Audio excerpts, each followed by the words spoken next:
ओम तव कथामृतम तप्त जीवनम कविभिरीडितं कल्मषापहं श्रवणमंगलं श्रीमदाततं भुवि गृह्णन्ति भूरिदा जनाः।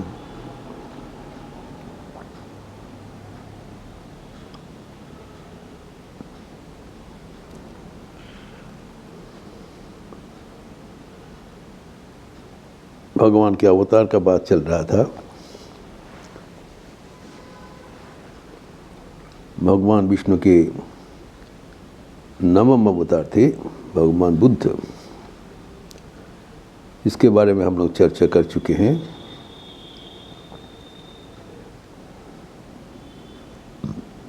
त्रेता युग में भगवान राम का आविर्भाव हुआ था।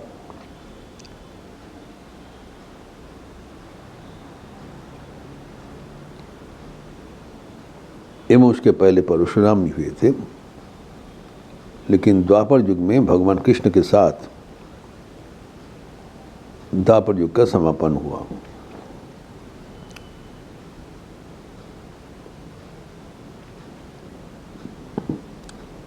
जब धर्म संस्थापन करके साधुगण का रक्षा करके भगवान कृष्ण का अंतर्धान हुआ, तब अर्जुन के पुत्र परीक्षित का राज्य शुरू हुआ एवं कलियुग का प्रवर्तन हुआ।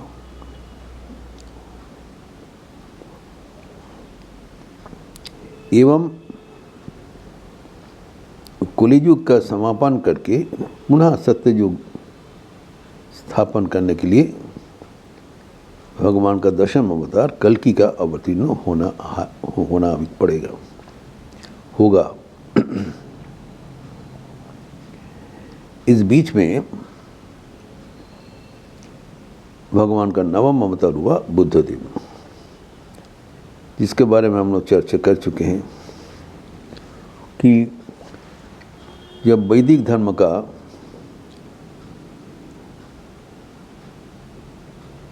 पूरा दुरुपयोग होगा, शास्त्र की जो अनुष्ठान वो प्राणी हिंसा के माध्यम से, नाना प्रकार व्यभिचार के माध्यम से समाज में प्रतिष्ठित होगा, उसको सुधारने के लिए भगवान बीच में बुद्ध रूप धारण करके अहिंसा का वाणी सुनाया।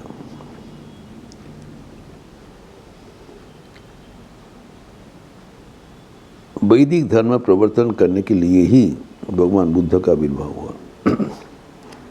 लेकिन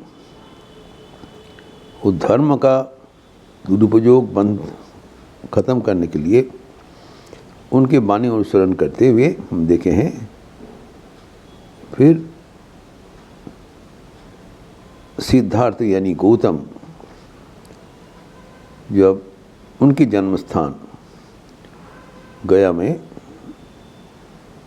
बैठकर सिद्धि लाभ किया एवं बुद्धत्व प्राप्त हुआ। बुद्ध एक अवस्था है।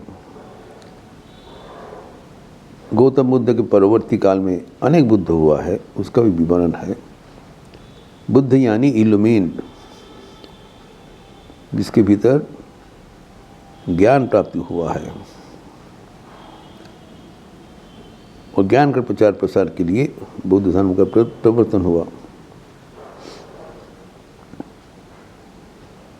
इसका आगे जब कलियुग का भलीभांति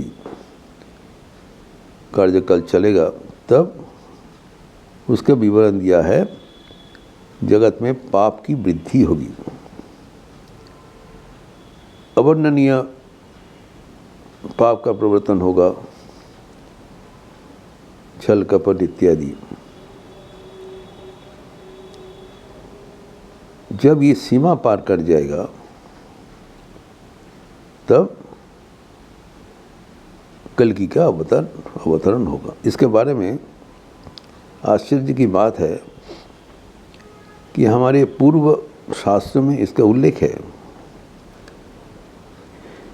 अष्टम अवतार कृष्ण के उपरांत और जो 2 अवतार होने वाला है, बुद्ध अवतार जो कि हो चुका है एवं कल की अवतार, इसके बारे में श्रीमद् भागवतम एवं अन्य पुराण में विस्तार से उल्लेखित है। श्रीमद् भागवतम के 12 स्कंद के 2 अध्याय में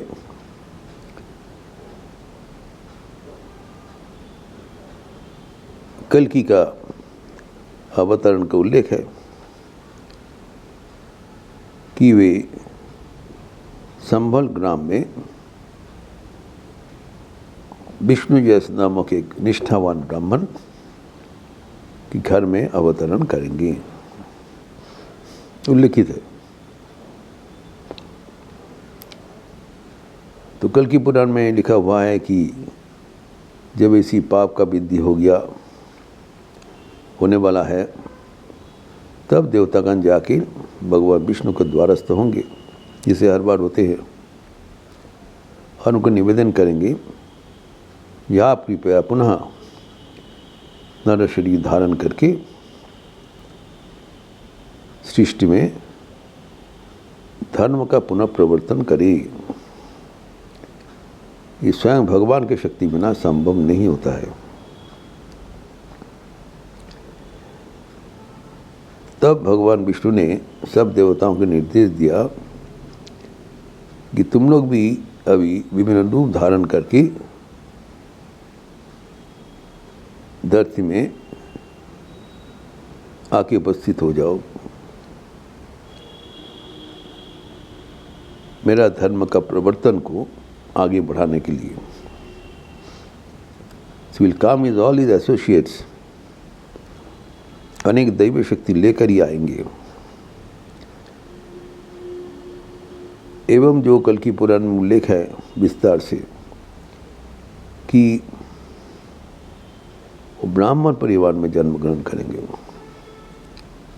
विष्णु जैस एक निष्ठावान ब्राह्मण थे एवं उनकी पत्नी थी सुमति, जिसे नाम कहलाता है उनका जश, उनका कल्याणकारी प्रवृत्ति, उनके सुनाम चारों ओर फैला है। उनकी पत्नी भी वैसी है सुमति, उनके धर्म जीवन के फलस्वरूप भगवान आविर्भाव होंगे।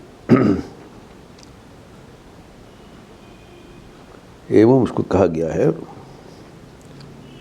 कि निष्कलंक रूप से भगवान का आविर्भाव होगा।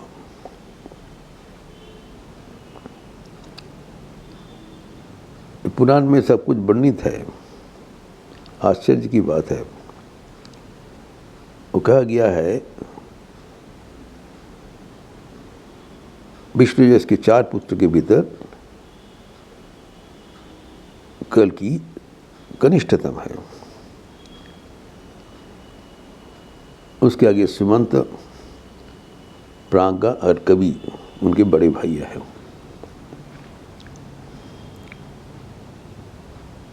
परवर्ती काल में कल्कि भगवान का 2 पत्नियां होंगी। एक है उनके वाम भाग में अवस्थित होने वाले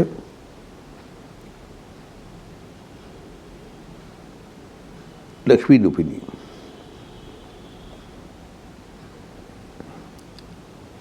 पद्मा, एवं दक्षिण भाग में कुछ संहार रूपिणी वैष्णवी शक्ति रमा।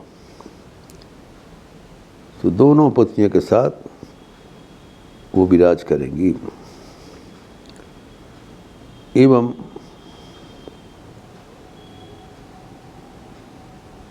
उनके बचपन से ही कुछ सुनाम चारों ओर फैल जाएंगे।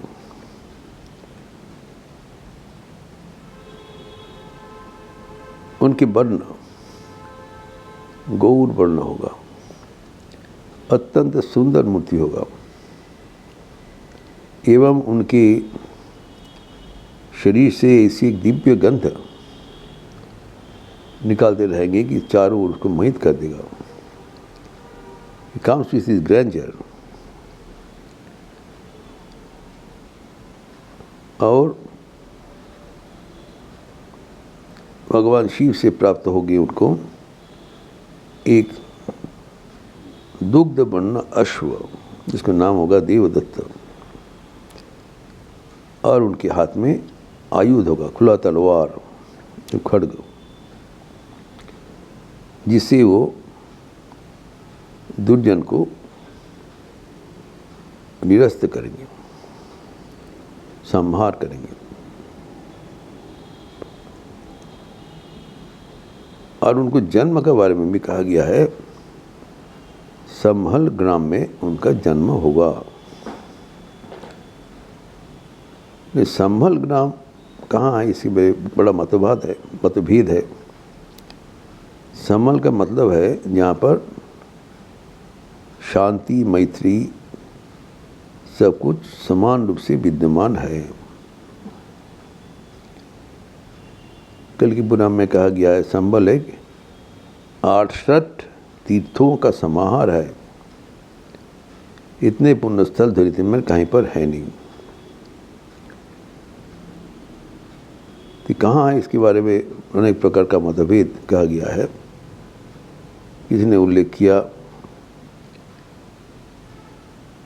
कि उड़ीसा में है, किसी ने बताया नहीं पंजाब में, हिमालय में, ये मतलब बंगाल में है, और एक मत में भी है वो चाइना के अंतर्गत गोबी मरुभूमि में है।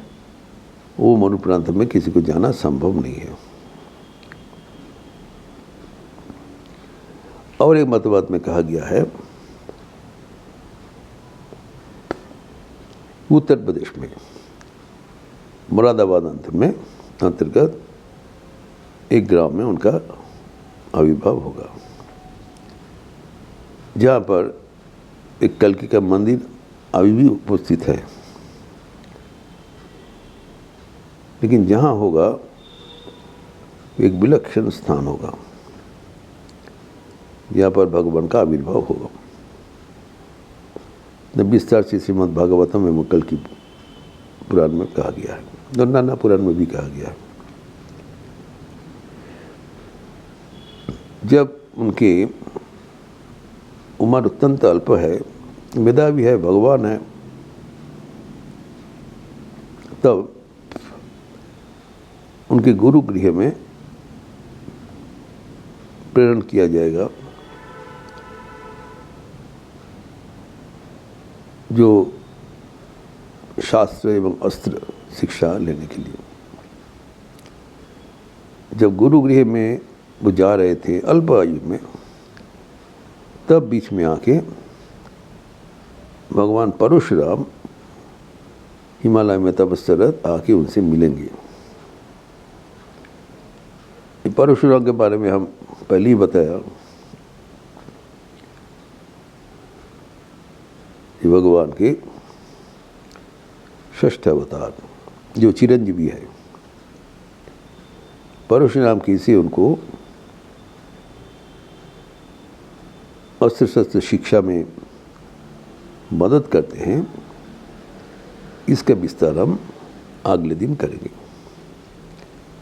ओम शांति शांति शांति। हरि ओम तत्सत। श्री राम कृष्णार्पणमस्तु। आज मंगलवार के अवसर है। संध्या आरती के उपरांत हनुमान चालीसा होगी, लिपि दिया जाएगा इंटरनेट में। आप सबका स्वागत है। अच्छा रहिए, स्वस्थ रहिए, आनंद में रहिए। नमस्कार।